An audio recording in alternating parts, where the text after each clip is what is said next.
Good morning. I'm joined this morning by Police Chief David Smith, Commissioner of Department of Environmental Services Rich Perrin, Councilmember Mitch Gruber, and the Interim Executive Director of Reconnect Rochester, Mary Staropoli. We've been here before, and I'm frustrated that we're having this conversation again. And sadly, we're not alone in the parade of headlines of people dying due to driving negligence. And just for the numbers, 2,475 injuries and 62 deaths involving motor vehicles and pedestrian cyclists occurred in Rochester between 2017 and 2021. And in fact, the data shows that pedestrian or cyclist is involved in a crash 1.4 times per day. Progress is a community effort, and I need everyone's help to eradicate some of the senseless tragedies this city has dealt with, particularly in the last few months. Since the new year, and we're only still in February, we've had 2 fatalities involving pedestrians, and we're still in the winter months. And in the fiscal year 2021 to 2022, we had 24 fatalities. I will tell you, I've been around a long time, involved in government, involved in the community. These numbers should be alarming to everyone. And once the weather warms up, sadly, I know, unfortunately, these numbers are going to go up. Residents have a right to walk their dogs, take a trip to the corner store, jump on their bikes, or head out with a family to the park or on a trail without fear of crossing the street or sharing the road. This is not only a life and death issue, but it's also a quality of life issue. And I'm here today to ask drivers in our city, whether you live here or not, to do a few things.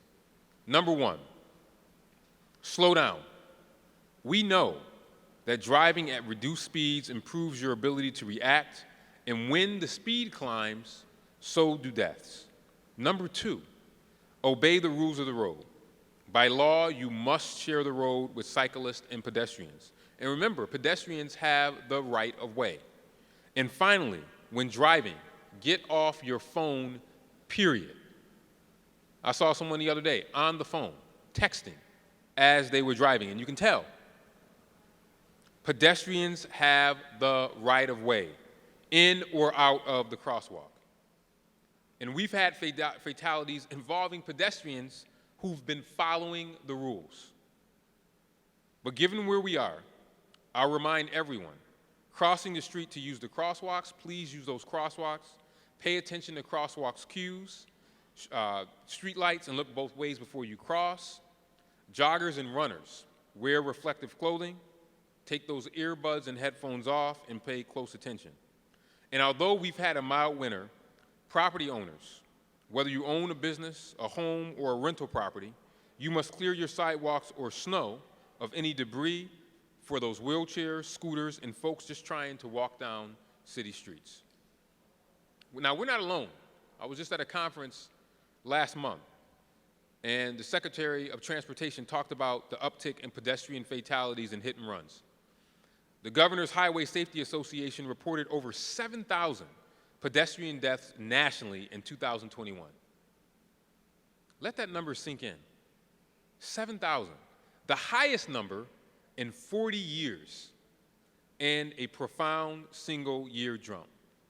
And to make this matters worse, the brunt of the impact of the issues here nationally is concentrated in Black and brown communities and lower-income areas and with older adults.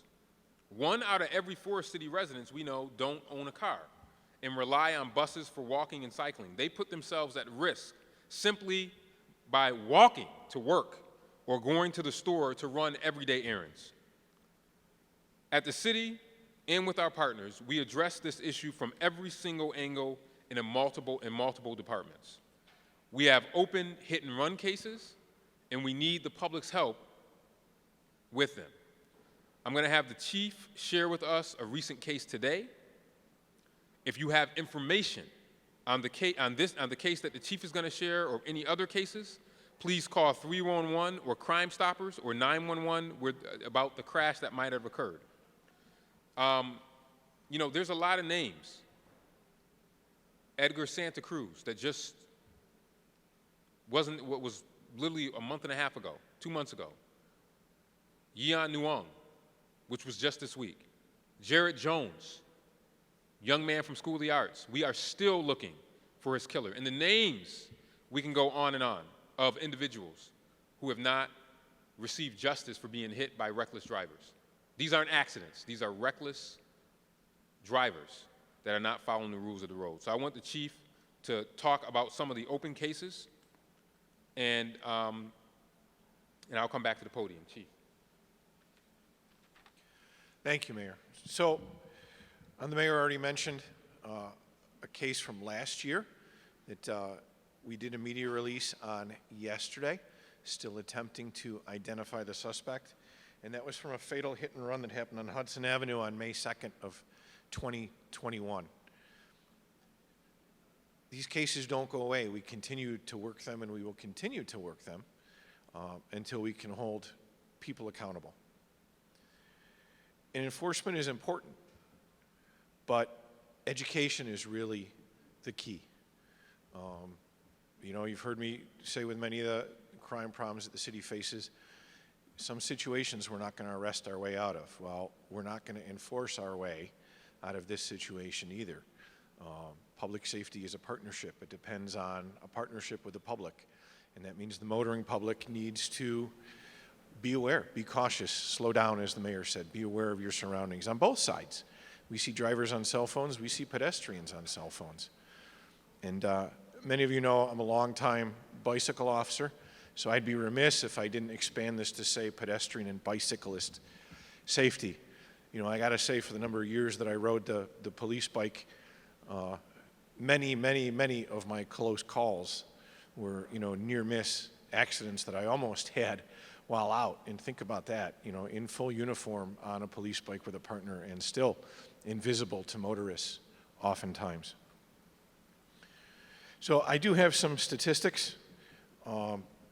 Nationwide, as the mayor said, obviously the number of crashes spiked during the COVID period.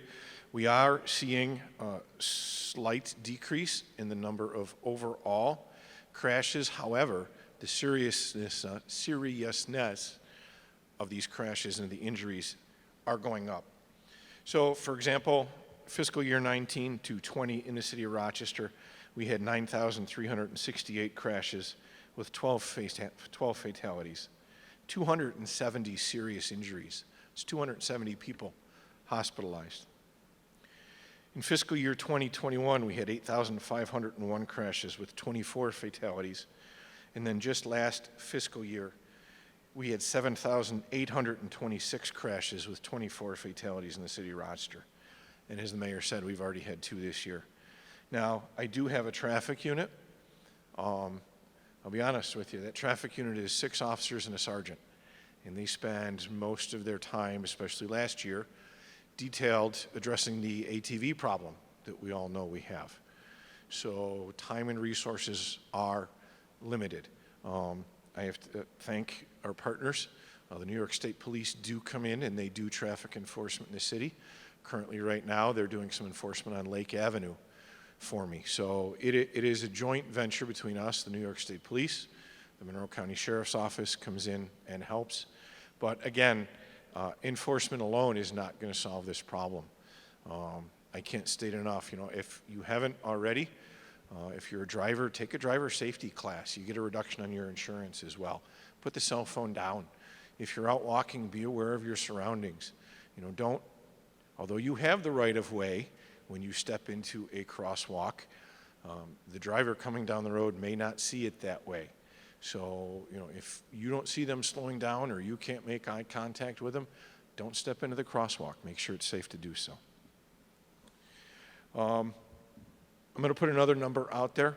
So for our case that we talked about from last year, or either of the cases from this year, besides 311 or 911, you can call directly if you have information, 428-7517, or there's an email address, which is majorcrimes@cityofrochester.gov. Thank you.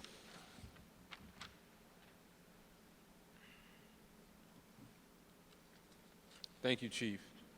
We have a lot of construction happening all over Rochester right now, and with it, we're planning how residents and visitors navigate our city today and into the future. We're also addressing this in our oldest neighborhoods. Every time we get a chance to upgrade intersections, crosswalks, or pedestrian signage, we do. We're adding bike lanes and speed bumps and working on traffic calming measures across the city. Gone are the days when cities were designed only for cars. People increasingly live car-optional lives. We're expanding ways to get from point A to point B, and with those efforts, we will need to become more aware and vigilant drivers.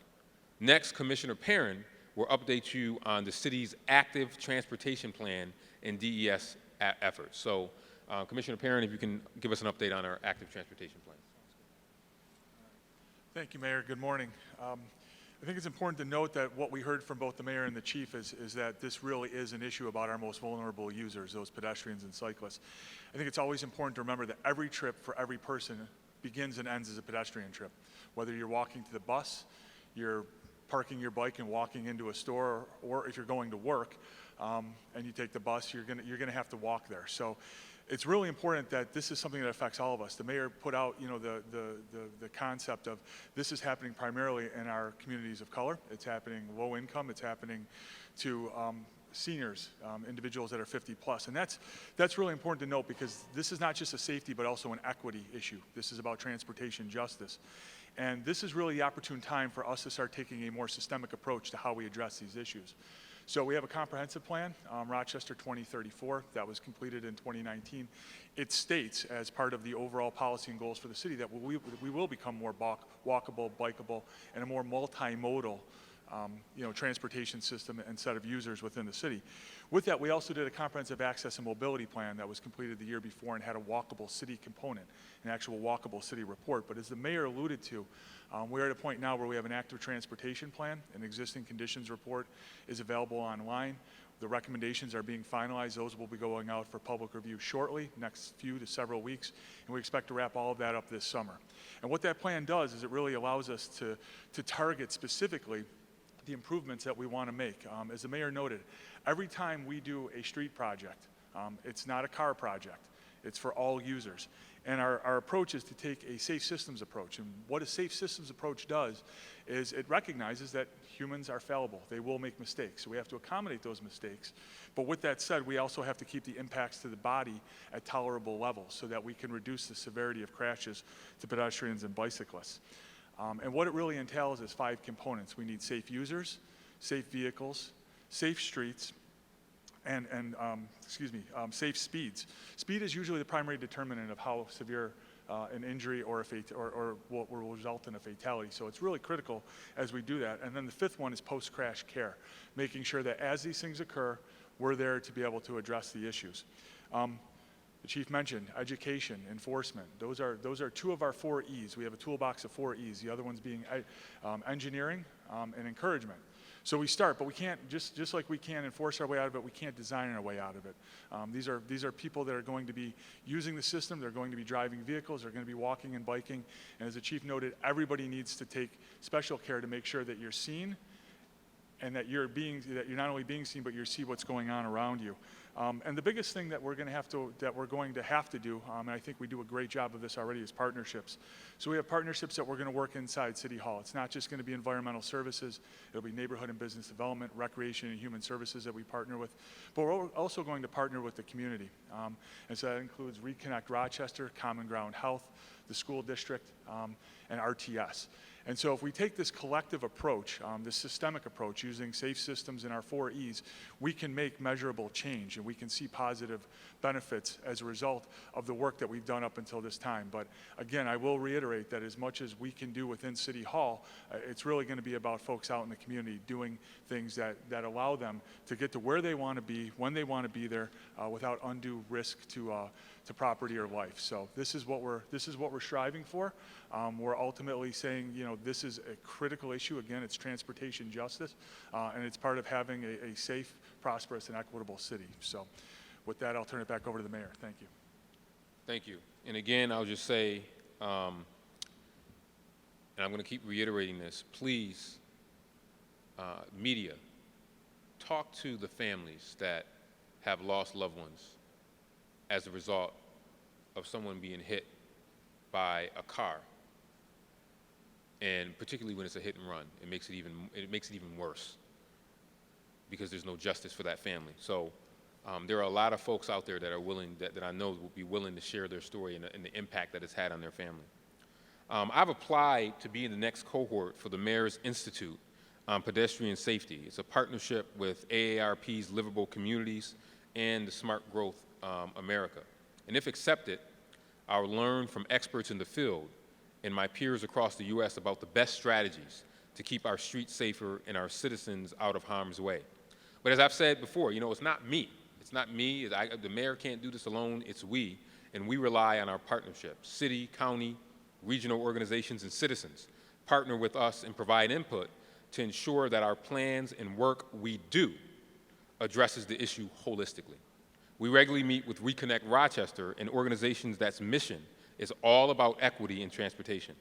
And now I'd like to have Mary Staropoli, the Interim Executive Director, to share some comments. Mary? Thank you so much. Thanks for inviting us to be part of this effort today to call attention and commit some action on pedestrian safety, an issue we try to impact, and it is a part of our core mission at Reconnect Rochester. And you'll hear me echo just a lot of what's already been said, but I'll structure my comments to talk first about the problem and then the solutions that we think about every day at Reconnect Rochester. And the problem is that it's becoming more dangerous to walk. Pedestrian deaths, as the mayor cited some statistics, are skyrocketing in every community across the U.S. and have increased 45% over the last decade. In Monroe County, we lose 10 people now who lose their lives walking every year, and across the board, the numbers are just going in entirely the wrong direction. And it's not just about deaths. It's also, although those hit us hardest when we lose precious lives like Edgar Cruz and so many others, but it's also about the thousands of people whose lives are disrupted by injuries. For every death in Monroe County, there are about 280 people who are injured in a pedestrian crash. So these crashes leave a lasting mental and physical harm that some don't fully recover from. And the harm, as has been mentioned, is not evenly felt.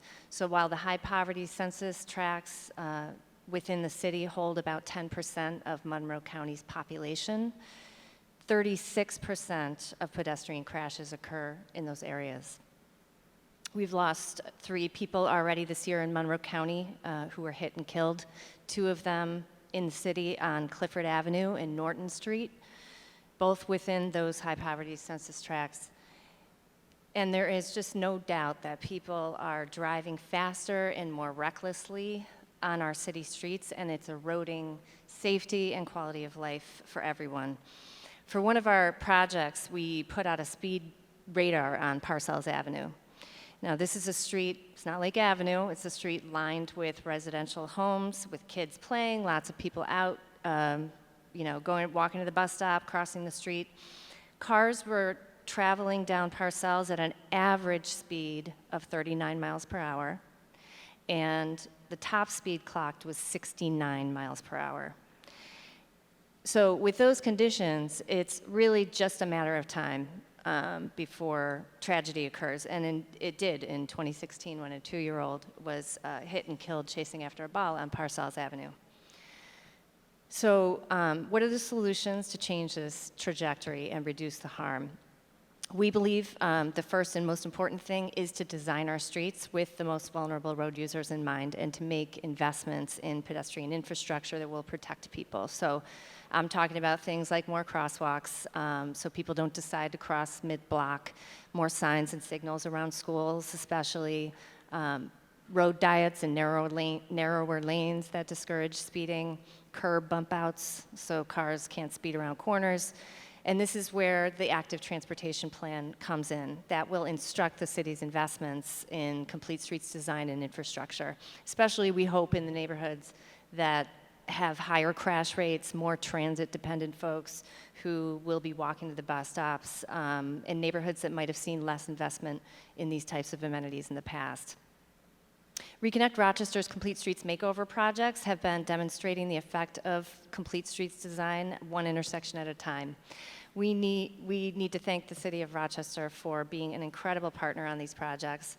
They supported us in transforming the intersection of Parcells and Greeley into a safer and more welcoming space. So our temporary installation, which included defined crosswalks, a street mural, curb extensions, temporary speed cushions, resulted in a 54% decrease in the average speed.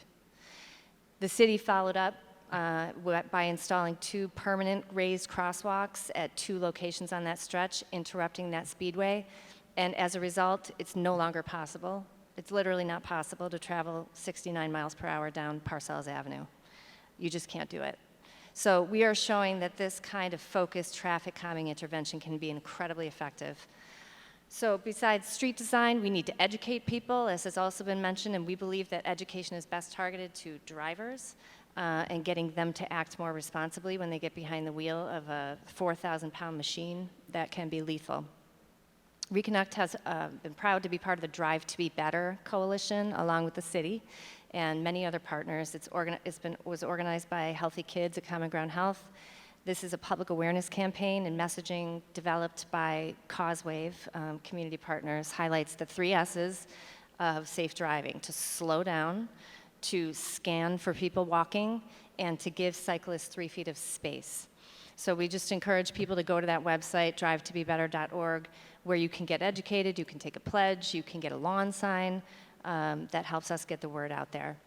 And at Reconnect Rochester, we believe there's also a place for enforcement-based solutions, although when we've surveyed folks, solutions like speed cameras and more uniformed traffic officers and charges and penalties have been ranked pretty low on the list. We and transportation advocates across the country are really rethinking this piece in the context of racial justice. And we look forward to having those conversations with the city and RPD to come up with enforcement-based solutions that are fair and equitable and don't result in unintended harm and consequences for people of color. So I just want to end by saying how fortunate we are to have a mayor who is passionate about this and will not just talk about it. He'll get behind the actions that we can take to address what's going on. We're also very lucky to have Commissioner Perrin, with his deep background in transportation, who knows what the solutions and answers are and how to get them done. We all care about this. We can do this. Let's take action to change this trajectory, and Reconnect Rochester will always be here as a willing partner. Thank you. Thank you, Mary. And I mean, you can't do this without partnerships. And I know people are probably saying, Mayor, how many times are you going to keep talking about this? You know, once a quarter, you're going to see me talk about this. You know, it was on a hot day in the summer, we were on Lake Avenue, you know, at the spot where we had someone hit, where we had a fatality hit, where we had Jared Jones riding his bike, hit and killed with his family. We were there. You know how hard that was to look at his mom and dad that day, knowing that this kid, and he was a kid. I mean, I think he might have been 19. I mean, he just graduated from School of the Arts. And I mean, this kid was hit. And we're still looking for, I think it was the black Dodge truck. We're still looking for that black Dodge truck that took the life of this person.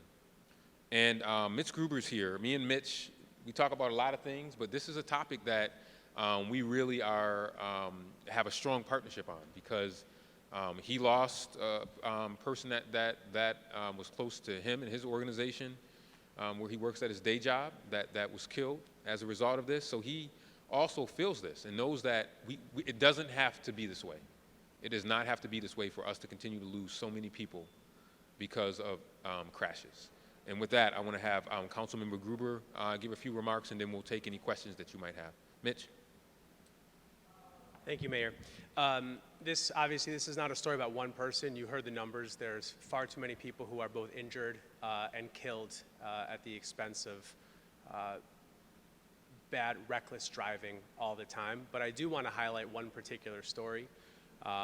Edgar Santa Cruz, who this community is still grieving. Edgar was a social worker, one of the best social workers in our city.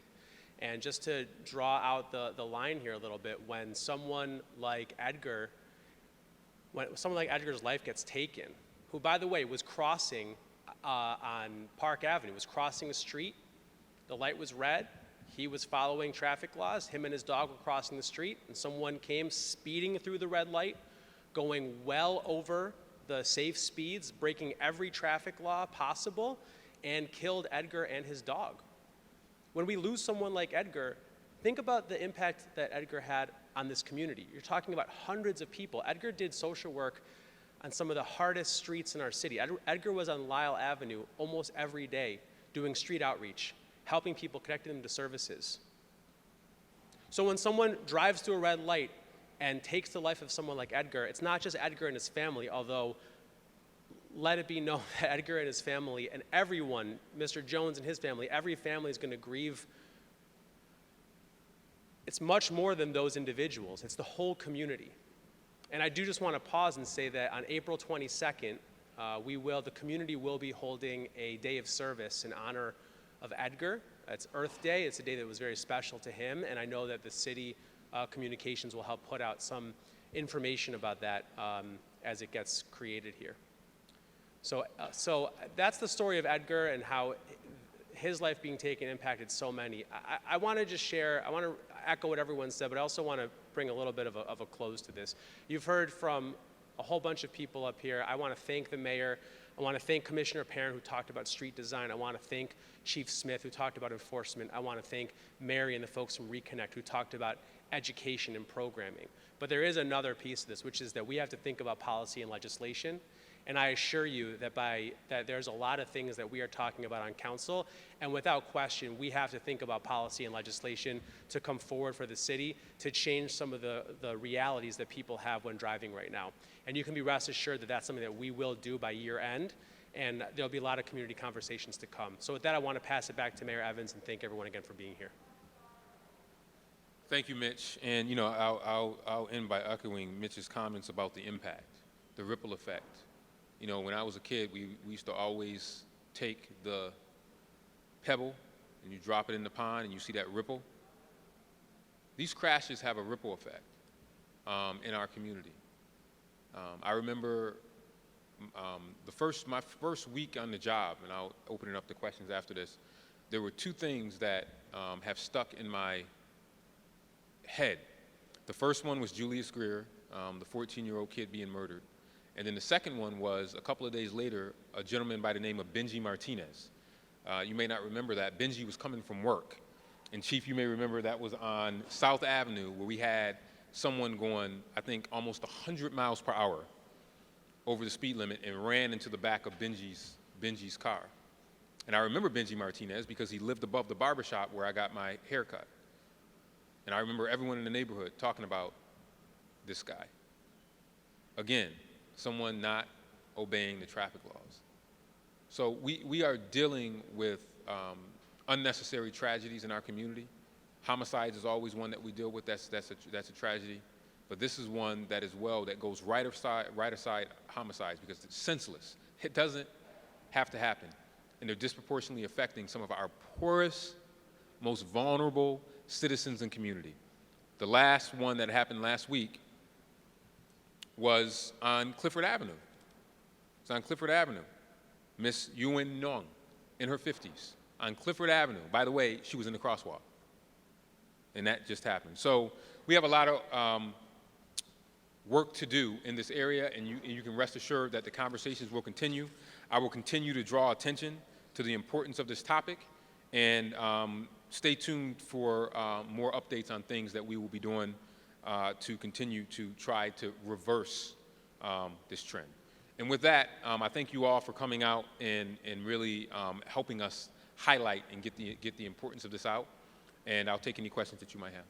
This isn't a Rochester problem. It's a nationwide problem. Is there a city you can point to that's doing it right? That's making it safer for people to walk, to bike, around their city and not be injured? I think there are some good cities. Mary, do you know any off the top of your head that are like?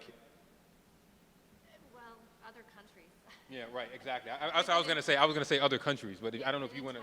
Go ahead. If you want to say I think there are other places with an entirely different mentality internationally that is not the car-centric culture that we have in the United States. But across the U.S., there are definitely cities that are implementing, they're called Vision Zero plans, which are kind of a set of, it's a plan that has very actionable set of things to reduce, the idea is to reduce injuries and deaths down to zero. It's something that we would love to see Rochester develop at some point, just a very comprehensive approach. And it's really about putting in the infrastructure, I think. So, yeah, there are lots of models to look to, and I'm just really excited the mayor's going to be engaging in that national kind of conversation and getting exposed to all those national ideas and trends, because it's very possible, and we just need to put our minds to it. Anybody else? Yes. Isn't it also important to teach the pedestrians? We're out in the field a lot, and I see pedestrians doing a lot of stupid things. Isn't it also educate the pedestrians? Yes, absolutely. And that education goes two ways. And if you notice what I said earlier, if you're a pedestrian, put the phone down for a little bit when you're in the crosswalk. I mean, I know, as busy as I am, I go 24 hours a day. I'm known for almost running into walls at City Hall if I'm looking, responding to something. Imagine if you're doing that on the street. So it's important for pedestrians also to be aware of their surroundings, for bikers to try to stay in the bike lines, particularly because people are driving so recklessly. So that education is a two-way street. It's for drivers, but it's also for pedestrians, it's for cyclists. And Reconnect does that. They do that education, and we try to continue to do that same education. It's important for all of us to be educated on how we can be safer. Anyone else, Joe?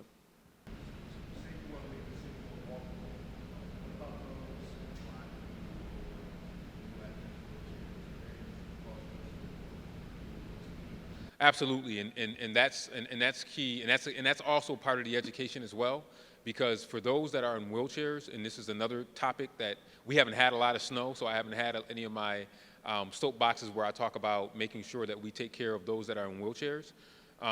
First off, we have to make sure that everything that we do is accessible, particularly to those that are in wheelchairs. We have a large population of folks that use motorized devices and wheelchairs in our community, so we need to make sure that we do that. But also from a snow clearing, debris clearing aspect of this, we need to make sure that we work extra hard to make sure that that's done, because one of the biggest complaints that we get from folks when we have a lot of snow, we haven't had much this year, is that it is almost impossible in some places of the city for folks to get around in their wheelchairs because people don't clear those sidewalks. And it's why you see our initiative that we did with the bus stations, with the bus shelters moving the snow. And that's why we work to encourage businesses to make sure that they do that. But as we look at this total design, we try to do it with everyone in mind. Those that might have mobility issues, such as those that are in wheelchairs, those that are walking regularly, and then cyclists. Those are three things that we want to make sure that we do safely. And there's other things that we can look at, and I don't want to get ahead of it. Mitch mentioned it. Councilman Gruber mentioned it. But we can bring down the speed limit in certain areas of the city. That's on the table for us. Everything is on the table for us because I'm willing to try every single thing within my toolbox to try to reduce the number of people being killed in accidents, but also people being injured. And that injury is also important. Mary mentioned that because if you aren't able to walk, or you now end up in a wheelchair because you're hit by a car, that has lifelong consequences. So maybe I can take one more question. Let me just add one thing. Yep, go ahead. I just want to add that when we talk about complete streets means for everybody. And I would really encourage people who are in the media and going to write stories about this, look at our comprehensive plan. Look, what's the CAMP stand for? The Community comprehensive access mobility plan, which is kind of wrapped into the comprehensive plan, you'll see that there are documents that we have in place that we are working on to make sure that there are complete streets for everybody, no matter what your form of transportation is. And that's key. If there's any other questions, again, I thank you guys for coming out. I think that the more folks that we can talk to, the more people we can educate and let them feel what these families that are going through, that have been devastated by these senseless losses, I think that's where we might be able to see a change. And I think we'll get there. More plans to come. So thank you all for coming out today and helping us bring attention to this issue, and I greatly appreciate your time. Thank you so much, everybody. Thank you.